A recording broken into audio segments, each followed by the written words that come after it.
welcome back to the Future Fortunes. My name is Evelyn Beitler, your host. And I'm your co-host, Julie O'Neill. We have one very special guest, Kara Rizzo. Say hi. Hi!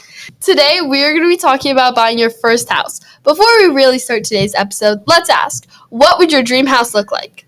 Of course, I would love to go for a New York City penthouse with huge windows, but not for the price. I'd be too scared to visit you then. I'm terrified of heights. Most of my friends are too. Guess I won't have many visitors. Don't worry, I'm not afraid of heights. I personally would love to have a house on the beach. Like one of those big mansions with 4 stories. That's my dream, but the prices are like sky high. Yeah. Well, I really don't like big houses because they scare me and I would probably get lost. So I would want to live in a small cottage on the countryside with only me and my cats and Cute. a Victorian style house. Hopefully not haunted though. Don't worry, I'll be the ghost haunting you. I don't want an evil one. Speaking of evil and hard things, let's talk about buying your first house. We know that when it comes to buying a house, things can get complicated. That's why we're going to be sharing some tips and tricks. Firstly, make sure to check how much the mortgage is. It should be less than about 30% of your monthly income. If it's greater than that, the house might not be for you. The lowest credit score applicable to buy a house is 500, and not everyone will accept this. Try to keep your score between 650 and 720. We'll have a future episode on credit and debit cards, so stay tuned for that. Keep an eye out for other expenses like fees, bills, and loans. Furthermore, make sure you find an established realtor who you trust, because some are mean and evil. Yeah, that's one important tip. You don't want, those weird guys. They scare me.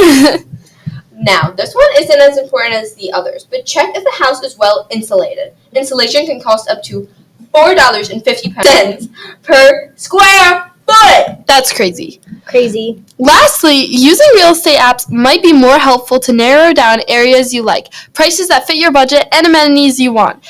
It will be even more helpful if you use our sponsor app, Zillow. Also, during the break, don't forget to let us know what you think is the best age to buy your first house on our socials. Do you want a perfect cozy home? What about modern? Vintage? Well, turn to Zillow and we can help you find a house you'll like for a price you'll like even more. And who knows, this could be your forever home that you and your loved ones will enjoy for years to come. What's even better is not only can you buy a home, but you can sell a home and we will give you 25% of your house price back as a thank you. Put your trust in Zillow because we put our trust in you. Thank you so much, Zillow, for sponsoring us. Over the short break, we heard from tons of you on what you think is the best age to buy your first house. Tons of you filed in your answers. It's so great to see that so many of you are tuning in. Do you guys have any guesses? Maybe 23 to 26? Close-ish. What about you, Evelyn? I would say 30 to 34. No, but closer. What is again, then? Oh, surprisingly, most of our fans think that 28 is the best age to buy a house. But according to another poll done by U.S. News Real Estate, the most common age is 35. That's kind of what I was expecting. I thought it would be younger since most parents want their kids to get their own place young, even a little apartment so they can just get out of the house. That's not even the shocking thing. It used to be younger. It's crazy how far the age was pushed back. My parents were able to buy a house with some of their friends when they were in college. Inflation does some crazy things. I wonder what the most common age will be when we are in college. Yeah, I can't believe it either. My parents bought their first house together when they were around 26, 27. And our fans seem to think that younger people are buying tons of houses because they thought the second best age was 24. That might be what they think is the best, but I doubt it's realistic. Totally right. Today, no one's going to be buying a house at 24. That's right after most colleges.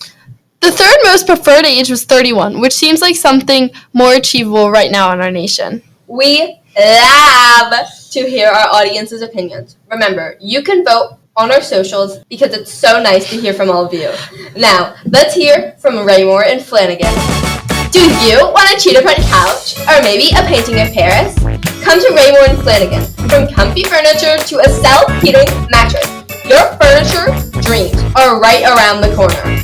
Also, with 60% off of the entire stock, it might just be Christmas, which we also have decorations.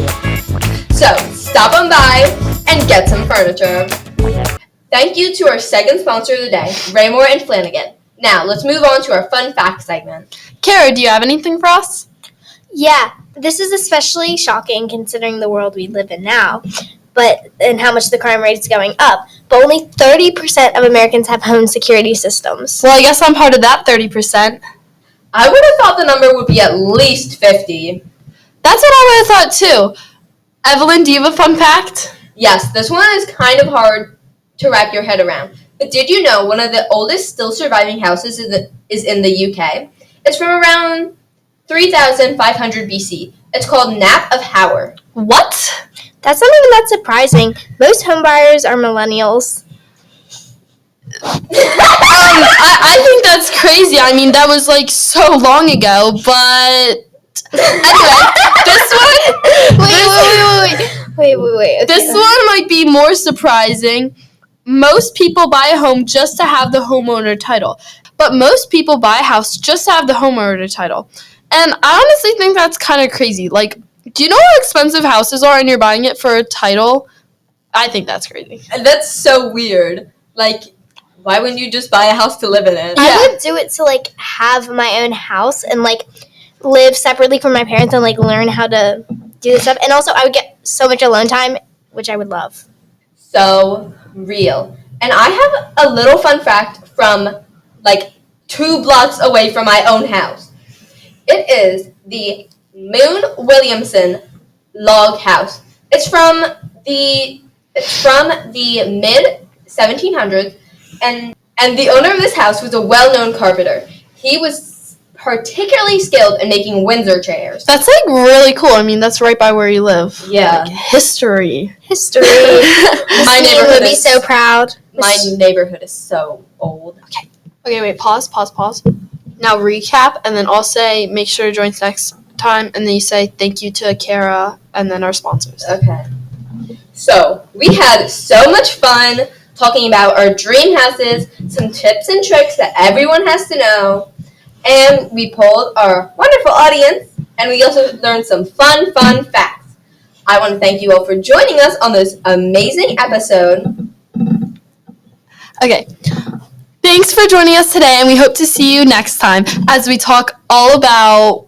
We thank you for joining us on this week's podcast about buying a house, and we hope to see you next week as we talk about voting and what it's like being a first-time voter. My brother was just a first-time voter. My cousin was.